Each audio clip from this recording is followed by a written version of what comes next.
Welcome students, welcome to Friend Education app, a friendly app for better education। तो students आज के इस video में हम डिस्कस करने वाले हैं पॉलिनोमियल्स को। देखिए पॉलिनोमियल्स जो है आपका सिलेबस का टॉपिक है, वो मैं आपको एनसीईआरटी के थ्रू पहले समझाऊंगा इस वीडियो में। पूरा आपको एक इंट्रोडक्शन वीडियो दूंगा मैं, फिर हम नेक्स्ट वीडियो में इसके कुछ क्वेश्चंस डिस्कस करेंगे। हम एनसीईआरटी के जितने भी क्वेश्चंस हैं आपके बुक के, उन्हें हम ऑलमोस्ट सारे कवर करेंगे और जो सिमिलर टाइप क्वेश्चंस होंगे ना वो आपको करने रहेंगे। और अगर किसी भी क्वेश्चन से रिलेटेड आपको कोई भी डाउट होगा तो आप मुझे कमेंट सेक्शन में बिल्कुल पूछ सकते हैं। मैं नेक्स्ट वीडियो में आपको उसका सोल्यूशन बता दूंगा। फिर हम नेक्स्ट वीडियो में उसके बाद एनसीईआरटी एग्जाम्पलर और आरएस अग्रवाल से कुछ इंपॉर्टेंट क्वेश्चंस उठाएंगे और आपको बताएंगे।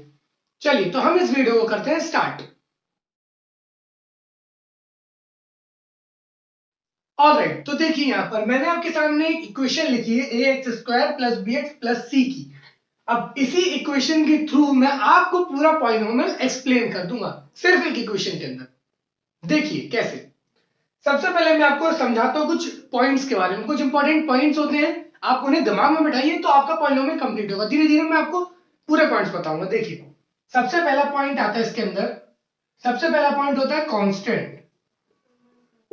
सबसे पहला पॉइंट होता है आपका कांस्टेंट और सेकंड पॉइंट होता है आपका वेरिएबल। पॉलिनोमियल जो पूरी इक्वेशन बनती है वो कांस्टेंट और वेरिएबल्स के साथ ही बनती है। इसके अंदर थर्ड कोई चीज नहीं आती, सिर्फ कांस्टेंट और वेरिएबल को लेके पूरी पॉलिनोमियल की एक्सप्रेशन बनाई जाती है।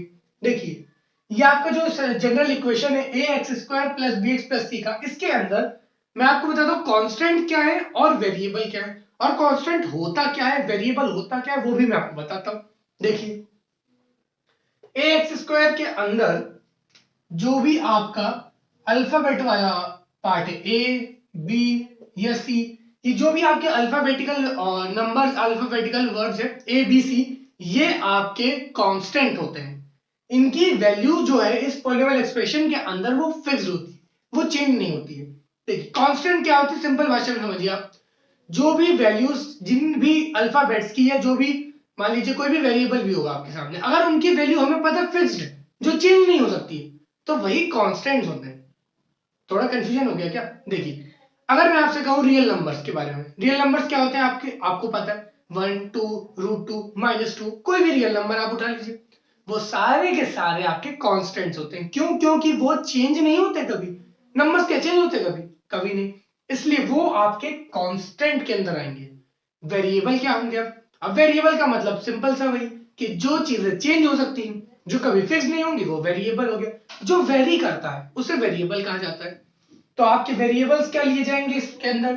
आपके वेरिएबल लिए जाएंगे X, Y, Z, T, U, कोई भी आपका वेरिएबल होगा।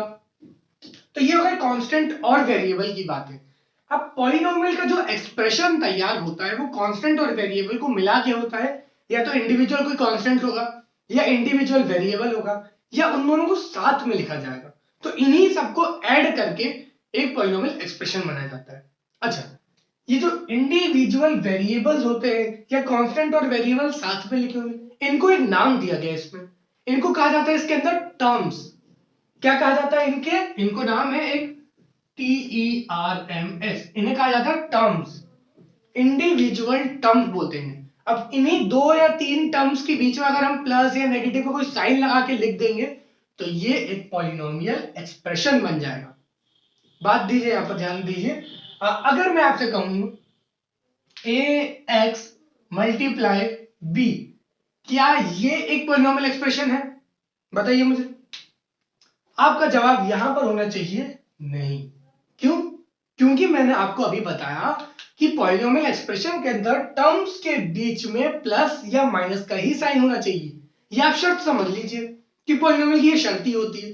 जब तक आप इस शर्त का पालन नहीं करेंगे तो आपको एक पॉलिनोमियल एक्सप्रेशन ही नहीं मिलेगा। तो पॉलिनोमियल होने की सबसे बड़ी शर्त क्या है? जो भी कांस्टेंट और वेरिएबल्स मिलकर टर्म्स होंगी, उन टर्म्स के बीच में सिर्फ और सिर्फ प्लस और माइनस का ही साइन होना चाहिए। अगर इन दोनों में के अलावा थर्ड कोई साइन होगा, मल्टीप्लीकेशन का होगा या फिर डिवीजन का। डिवीजन का कैसे? मान लीजिए ए एक्स स्क्वायर अपॉन बी, इस तरीके से है, तो वो भी वैलिड नहीं होगा वहां पर। देखिए सिर्फ पॉलिनोमियल एक्सप्रेशन कब बनेगा? जब प्लस या माइनस के साथ लिखा जाएगा। तो यहाँ पर हमने कुछ चीजें समझ ली हैं, कांस्टेंट, वेरिएबल, टर्म समझ लिया है हमने। अब हम क्या करते हैं, इनको सम अप करते हैं एक बार। तो देखिए यहाँ पर मैंने क्या किया है, 4 पॉइंट्स बनाए हैं, उन चारों पॉइंट्स के अंदर मैंने आपका पॉलिनोमियल सम अप किया है। देखिए पहला पॉइंट मैंने बनाया constant, next variable, terms, and last मैंने पॉइंट ऐड किया इसमें नॉन नेगेटिव डिग्री का। ये नॉन नेगेटिव डिग्री का कॉन्सेप्ट है, क्योंकि हमने देखिए ऊपर की 3 बातें समझ ली हैं, अब हमें नॉन नेगेटिव डिग्री को समझना है। अच्छा पहले आप एक काम कीजिए, आप पहले डिग्री के ऊपर ध्यान दीजिए कि डिग्री क्या होती है, पहले उसे जानिए आप। देखिए मैंने आपको अभी एक इक्वेशन बताई थी, a x square plus b x plus c वाली, ठीक। अच्छा, और आपके सामने यहाँ पर मैं आपसे सीधे एक सवाल पूछ लेता हूँ, उससे आपको ये समझ में आ जाएगा। आपके सामने क्वेश्चन आया था, आपसे पूछेंगे कि इस पॉलिनोमियल एक्सप्रेशन की आप डिग्री बताइए, डिग्री आपसे पूछेंगे सवालों में, तो आपका जवाब यहां पर होना चाहिए 2। आपका जवाब होना चाहिए यहां पर 2। अब वो कैसे होगा वो मैं आपको बताता हूं। देखिए डिग्री का मतलब होता है, हम किसी भी पॉलिनोमियल एक्सप्रेशन के अंदर जो उसका वेरिएबल होता है ना, वेरिएबल, इस एक्सप्रेशन के अंदर वेरिएबल क्या होगा बताइए मुझे, ये वेरिएबल होगा x, ठीक है। तो किसी भी पॉलिनोमियल एक्सप्रेशन के अंदर जो वेरिएबल होगा और उस वेरिएबल की जो हाईएस्ट पावर होगी, ये बात यहां पर याद रखने की है, क्या, हाईएस्ट पावर। क्यों हाईएस्ट पावर ही क्यों भाई, क्योंकि इस पॉलिनोमियल एक्सप्रेशन के अंदर दो जगह पर x है, यहां पर और एक बार यहां पर। अब इस वाले x की मैं पावर लिखता हूं 1 और इसकी पावर लिखता हूं मैं 2, तो यहां पर तो कंफ्यूजन आ जाएगा भाई कि दो जगह पर x के, अब दो पावर हो जाएंगी, नहीं, आंसर इसका होगा सिर्फ एक, जो कि होगा हाईएस्ट पावर वाला। तो इसमें 1 और इसमें 2, इसलिए इसका आंसर मैंने आपको बताया 2। क्यों, क्योंकि डिग्री का मतलब होता है हाईएस्ट पावर। क्या डिग्री का मतलब समझ में आया यहां पर। अब देखिए नॉन नेगेटिव का क्या मतलब होता है, नॉन नेगेटिव का, नॉन नेगेटिव का मतलब आपको सिंपल सा आपको बताता हूं मैं, जो आपकी नंबर लाइन होती है, नंबर लाइन के अंदर हमें पता है यहां 0 होता है, यहां पॉजिटिव नंबर्स होते हैं, यहां नेगेटिव नंबर्स होते हैं, यही होती है नंबर लाइन। अब हमसे क्वेश्चन, हमसे जो हमारा टॉपिक बोल रहा है नॉन नेगेटिव, यानी कि नेगेटिव नहीं होना चाहिए। अब नंबर लाइन में आप देखिए नेगेटिव नंबर्स अगर मैं ना लूं तो मेरे को क्या मिलेंगे, मुझे क्या मिलेंगे, मुझे मिलेंगे सिर्फ पॉजिटिव नंबर्स, क्योंकि मैं इन्हें नहीं ले रहा हूं, मुझे मिलेंगे पॉजिटिव नंबर्स। लेकिन यहां पर एक बात देखने की है कि इनके साथ साथ आपको जीरो भी तो मिल रहा है, इसलिए जीरो भी एक आंसर होता है इसके अंदर। अब बताइए जीरो कैसे होगा भाई, डिग्री जीरो कैसे हो सकती है। देखिए डिग्री इस तरीके जीरो होगी कि अगर इसी एक्सप्रेशन में मैं c के साथ x की पावर 0 ऐड कर दूंगा तो क्या इसमें कोई चेंज हो जाएगा बताइए मुझे।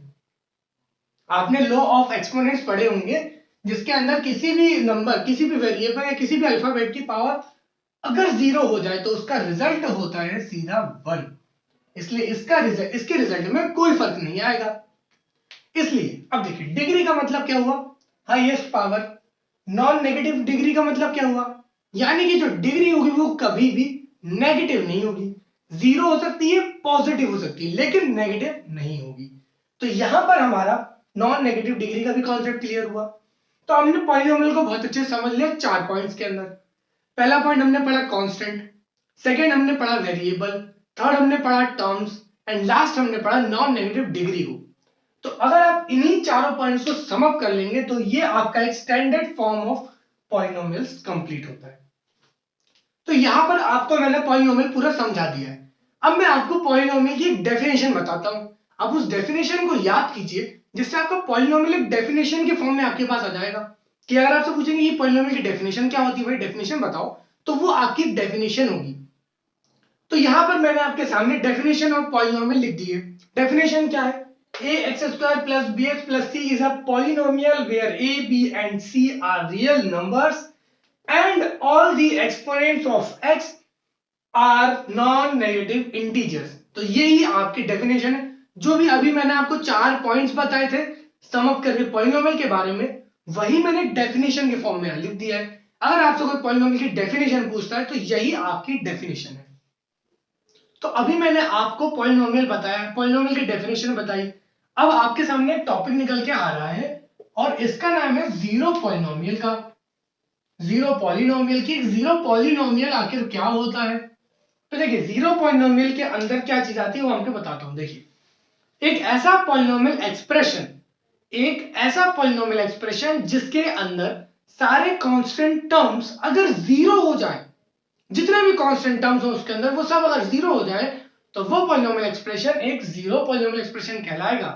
कैसे, देखिए एक बार, अगर मैं आपके सामने स्टैंडर्ड इक्वेशन ही लिखूं ax² plus bx plus c की, और मैंने आपसे कहा सारे कांस्टेंट टर्म्स, जितने भी कांस्टेंट टर्म्स हो इसके अंदर वो जीरो हो जाए, तो क्या होगा? पुट कीजिए काम, आप पुट करके देखिए, p ऑफ 0 पुट कीजिए इसके अंदर, तो 0 multiply x² plus 0 multiply b plus 0। अच्छा एक मिस्टेक हुई है, x हुआ यहाँ पर। चलिए इसका आंसर देखिए, बताइए मुझे इसका आंसर क्या होगा? इसका आंसर आपको मिलेगा 0, यानी कि p ऑफ 0 पुट करने से हमें 0 मिलेगा। ये p ऑफ 0 का मतलब होता है कि जहां जहां भी कांस्टेंट टर्म है आप वहां 0 रख दीजिए, तो आपको रिजल्ट यहां पर मिला है 0। ऐसे ही पॉलिनोमियल एक्सप्रेशन के अंदर जिसके अंदर सारा कांस्टेंट पार्ट अगर 0 हो जाए, तो वो पॉलिनोमियल एक्सप्रेशन जीरो पॉलिनोमियल कहलाता है। अच्छा यहां पर एक और सवाल उठ के आता है कि जीरो पॉलिनोमियल की आखिर डिग्री क्या होती है? डिग्री, यहां पर जीरो पॉलिनोमियल की डिग्री क्या होती है, ये एक सवाल उठ के आता है कि जीरो पॉलिनोमियल की डिग्री क्या होगी। अब देखिए मुझे बताइए, अगर जीरो पॉलिनोमियल के अंदर कुछ भी है ही नहीं, वहां पर कोई भी पार्ट नहीं है, तो हम डिग्री किसकी बताएंगे? इसलिए डिग्री वाला जो आंसर है यहां पर, डिग्री का आंसर होता है नॉट डिफाइंड। यहां पर डिग्री नॉट डिफाइंड है। The degree of a polynomial with zero variable and zero constant, यानी कि जीरो पॉलिनोमियल, जो भी जीरो पॉलिनोमियल होता है उसके अंदर डिग्री नॉट डिफाइंड होती है। तो ये हो गया आपका जीरो पॉलिनोमियल का कॉन्सेप्ट। अब यहां पर मैं आपको पॉलिनोमियल कुछ टाइप्स बताने वाला हूं, उन्हें आप देखिए। तो देखिए यहां पर हमने पॉलिनोमियल एक्सप्रेशन को डिग्री के बेसिस पे तीन पार्ट में हमने ब्रेक किया हुआ है। कैसे? सबसे पहले हमने लीनियर, क्वाड्रेटिक एंड क्यूबिक, इन तीनों पार्ट्स में हमने ब्रेक किया हुआ है।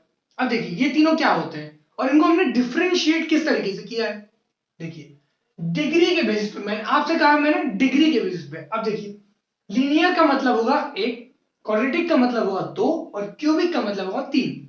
यानी कि जिस पॉलिनोमियल एक्सप्रेशन के अंदर उसकी जो डिग्री होगी वो अगर 1 होगी तो वो लीनियर कहलाएगा, और जिस पॉलिनोमियल एक्सप्रेशन के अंदर उसकी डिग्री 2 होगी वो क्वाड्रेटिक कहलाएगा, और जिसके अंदर 3 होगी डिग्री वो क्यूबिक कहलाएगा। बस इतनी सी बात है। अब एग्जांपल मैं आपको देके समझाता हूं, जैसे 4y प्लस 3 या फिर माइनस का 2x प्लस √3, ये क्या है? ये आपके पॉलिनोमियल एक्सप्रेशन है लीनियर के, क्योंकि इसके अंदर जो डिग्री है y की वो 1 है, यहां डिग्री x की 1 है, इसलिए ये पॉलिनोमियल एक्सप्रेशन लीनियर कहलाएंगे। अब क्वाड्रेटिक की बात की जाए तो क्या होगा? 3x² प्लस 3x माइनस का 2, ये आपकी क्वाड्रेटिक एक्सप्रेशन है। एक क्वाड्रेटिक एक्सप्रेशन आप इसे भी लिख सकते हो, माइनस का √3y² प्लस 3y, ये भी आपका क्वाड्रेटिक एक्सप्रेशन हुआ। क्यों? क्योंकि इसके अंदर y की हाईएस्ट पावर 2 है, यानी कि डिग्री इसमें 2 है, इसलिए ये क्वाड्रेटिक एक्सप्रेशन कहलाएगा। अब क्यूबिक क्या होता है? क्यूबिक देख लीजिए आप, x³ plus x² plus 2x minus का 3, यह आपकी एक क्यूबिक एक्सप्रेशन है। क्यों? इसके अंदर क्योंकि डिग्री जो 3 है, इसलिए ये एक क्यूबिक एक्सप्रेशन है। तो ये हो गया आपके पॉलिनोमियल एक्सप्रेशन के तीन टाइप्स डिग्री के बेसिस पे। अब हम बात करने वाले हैं टर्म्स के बेसिस पे। तो अब यहां पर हम पॉलिनोमियल को टर्म्स के बेसिस पे पढ़ने वाले हैं कि टर्म्स के बेसिस पे पॉलिनोमियल के क्या टाइप्स होते हैं। तो मैंने आपके सामने लिखा है monomial, binomial and next trinomial. तो यही तीन होते हैं पॉलिनोमियल के तीन टाइप्स टर्म्स के बेसिस पे। अब वो किस तरीके से हम वो देखिए आप। देखिए मोनोमियल का क्या मतलब होगा? मोनोमियल का मतलब होगा सिंगल, बाइनोमियल का मतलब होगा सेकंड यानी कि 2, ट्राइनोमियल का मतलब होगा 3। अब जिन पॉलिनोमियल एक्सप्रेशंस के अंदर टर्म्स एक होगी, सिंगल टर्म, वो कहलाएंगे मोनोमियल। अब जिन पॉलिनोमियल एक्सप्रेशन के अंदर टर्म्स 2 होंगी वो बाइनोमियल, और जिनके अंदर टर्म्स 3 होंगी वो कहलाएंगे ट्राइनोमियल। सिंपल सी बात है। हम कैसे लिख सकते हैं इसको?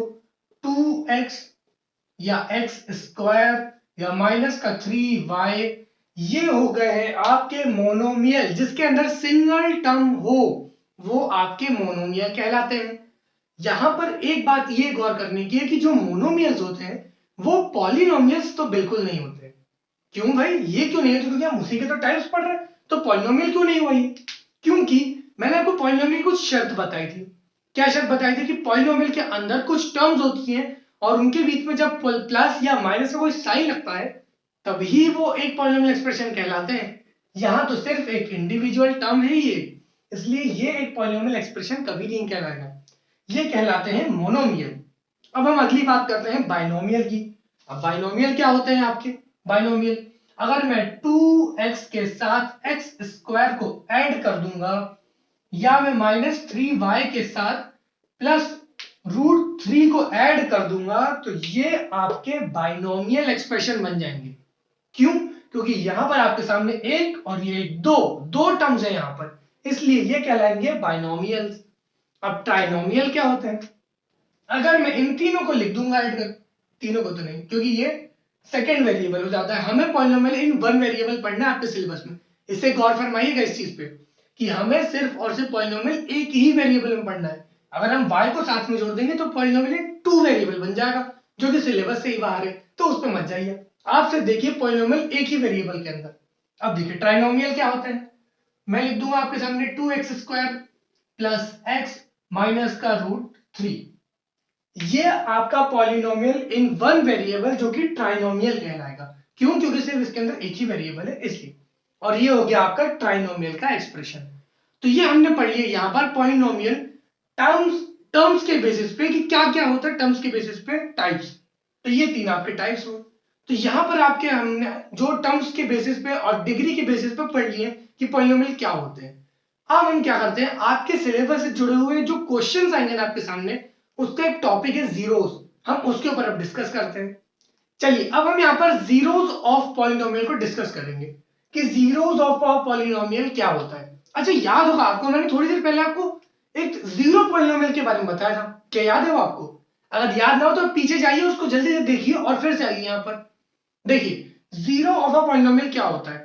मैंने आपको जीरो पॉलिनोमियल में बताया था कि किसी पॉलिनोमियल एक्सप्रेशन के अंदर सारे ही कांस्टेंट पार्ट अगर जीरो हो जाए तो वो एक जीरो पॉलिनोमियल कहलाता है। अब इसमें क्या करेंगे, हम थोड़ा सा चेंज कर देते हैं। हमें क्या निकालने हैं? जीरोस निकालने हैं पॉलिनोमियल एक्सप्रेशन के अंदर। अच्छा अगर मैं आपके सामने एक एक्सप्रेशन लिखूं p of x is equals to, मान लीजिए मैंने लिख दिया आपके सामने क्या लिख दूंगा मैं, अगर आपके सामने लिख दूं x प्लस 4। चलिए मैंने आपके सामने एक एग्जांपल लिख दिया x प्लस 4 का, ये आपका एक पॉलिनोमियल एक्सप्रेशन है, बिल्कुल है। अब मैं आपसे कहूं कि आपको इसके जीरोस फाइंड करने हैं। जीरोस का क्या मतलब होता है? जीरोस का मतलब होता है कि वेरिएबल की, वहां हमने क्या किया था जीरो पॉलिनोमियल में, हमने कांस्टेंट की बात की थी कि हमने पूरे कांस्टेंट को जीरो कर दिया था। अब हम जीरो ऑफ अ पॉलिनोमियल यानी कि जब हमें जीरो को फाइंड करना होगा तब हम क्या करेंगे, हमें ये करना है कि जीरो क्या होता है पहले आप उसे देखिए। देखिए जीरो का मतलब ये होता है कि वेरिएबल की वो वैल्यू जिसको एक्सप्रेशन में, पॉलिनोमियल एक्सप्रेशन में पुट करने से रिजल्ट जीरो हो जाए, उस वैल्यू को हम जीरो पॉलिनोमियल कहेंगे। अरे भाई थोड़ा कॉम्प्लिकेटेड हो गया, आसान शब्दों में बताइए। देखिए आसान शब्दों में x प्लस 4 लिखा है आपके सामने, वेरिएबल क्या है? ये वेरिएबल है x। इसकी जगह पर मैं क्या वैल्यू रखूंगा तो मुझे इसका रिजल्ट जीरो मिलेगा? बताइए क्या वैल्यू रखूंगा इसकी जगह पर? अगर मैं 4 रखूंगा तो क्या मिलेगा मुझे? 4 प्लस 4 8 हो जाएगा, ये तो नहीं हो पाएगा। अगर मैं माइनस का 4 रखूं यहां पर तो मुझे रिजल्ट जीरो मिलेगा क्या? यस, यहां पर मुझे जीरो ही मिलेगा। तो इसका मतलब है कि इस एक्सप्रेशन का जो जीरो होगा वो क्या होगा? वो होगा माइनस का 4। माइनस का 4 जो है वो इस एक्सप्रेशन के लिए जीरो है। यानी कि अगर आपसे पूछा जाए कि x प्लस 4 में जीरो क्या है तो जीरो इसका आंसर होना चाहिए माइनस का 4। तो यहां पर जीरो ऑफ अ पॉलिनोमियल हम कैसे पता करेंगे? हमें यह पता करना है सबसे पहले x प्लस 4 में हम x की जगह पर ऐसी क्या वैल्यू रखेंगे जिससे इसका रिजल्ट हमें जीरो मिल जाए। अगर आपने वो वैल्यू निकाल ली तो वही वैल्यू आपका जीरो कहलाता है। अच्छा एक एग्जांपल और देखिए। तो देखिए यहां पर मैंने आपके सामने एक क्वेश्चन लिखा है p of y is equal to 3y minus का 4, ये एक एग्जांपल है। अच्छा अगर इसका मुझे जीरो निकालना है तो मैं कैसे निकालूंगा? देखिए इस टाइप के क्वेश्चनों में जहां आपको पता ना हो कि आप डायरेक्ट पुट करके कैसे निकाल सकते हैं, वहां आपको क्या करना है सबसे पहले आप साइड में 3/-4 को आप 0 से इक्वेट कर लीजिए और जनरल आपका सॉल्यूशन मेथड से 4 को शिफ्ट हमने किया और y की हमने वैल्यू निकाली 4/3। आप इस 4/3 को यहां पुट कीजिए। कैसे? p ऑफ 4/3 हमने इसको पुट किया तो क्या मिलेगा? 3 मल्टीप्लाई 4/3 माइनस का 4। क्या मिलेगा मुझे आंसर? ये 3 से ये 3 कैंसिल, यहां 4 और ये 4 माइनस करने पे आंसर मिलेगा 0। तो इस तरीके से हम जीरो ऑफ पॉलिनोमियल निकाल सकते हैं। इस तरीके की जो पॉलिनोमियल एक्सप्रेशन होंगे उसके कैसे? 0 से इक्वेट कीजिए, आप वहां पर y की वैल्यू निकालिए, फिर p ऑफ 4/3 उस तरीके से पुट कीजिए और आपका रिजल्ट जब 0 आ जाए तो अब आप ये कह सकते हैं कि yes 4/3 is a zero of this polynomial expression. तो ये तो हो गए पॉलिनोमियल के जीरो निकालने के तरीके। अब आगे कुछ, ये आपके लीनियर एक्सप्रेशन है, आगे क्या क्वाड्रेटिक एक्सप्रेशन आएंगे। तो क्वाड्रेटिक एक्सप्रेशन के आप जीरो कैसे निकालेंगे? उनके कुछ मेथड्स होते हैं, मिडिल टर्म स्प्लिटिंग और कोई एक आध कुछ मेथड होंगे, हम उस तरीके से उनके जीरोस निकालेंगे। अच्छा, जीरोस का एक नाम और होता है, क्या नाम बोलते हैं जीरोस को? एक और नाम क्या दिया गया है यहां पर? जीरोस को एक नाम और दिया गया है जिसको बोला जाता है रूट्स। अगर आपसे इसी क्वेश्चन में बोला जाता है कि इस एक्सप्रेशन के आप रूट्स निकालिए तो भी आपका रिजल्ट यही होता है, क्योंकि जीरोस का और रूट्स का एक ही मतलब होता है। एक नाम और होता है यहां पर और वो नाम है सॉल्यूशंस। अगर आपके सामने यहां पर लिख दिया जाता कि find the solution of this expression तो भी आपका रिजल्ट यही होता। क्यों? क्योंकि जीरोस, रूट्स और सॉल्यूशंस तीनों का एक ही मतलब होता है, जो कि होता है आपका सॉल्यूशन या आपके रूट्स या फिर आपके जीरोस। तो यहां पर हमने जीरोस ऑफ पॉलिनोमियल को भी डिस्कस कर लिया है। अब इसके बाद हम अगले वीडियो के अंदर हम एनसीईआरटी के कुछ क्वेश्चंस को सॉल्व करेंगे, आपके जो सिलेबस के अंदर की जो इंपॉर्टेंट क्वेश्चंस हैं हम उसे भी डिस्कस करेंगे और जो सिमिलर टाइप क्वेश्चंस होंगे ना उसी क्वेश्चन से रिलेटेड वो आपको ट्राई करने हैं। और अगर किसी क्वेश्चन में आपको कोई भी डाउट आता है या सॉल्यूशन में कोई दिक्कत आती है तो नेक्स्ट वीडियो के कमेंट सेक्शन में आप या तो फिर उसी वीडियो के कमेंट सेक्शन में आप पूछ सकते हैं, मैं अगले वीडियो में आपको उसका सॉल्यूशन बता दूंगा। तो इसलिए चिंता की कोई बात नहीं, पढ़ाई अपनी जारी रखिए, मिलते हैं नेक्स्ट वीडियो में।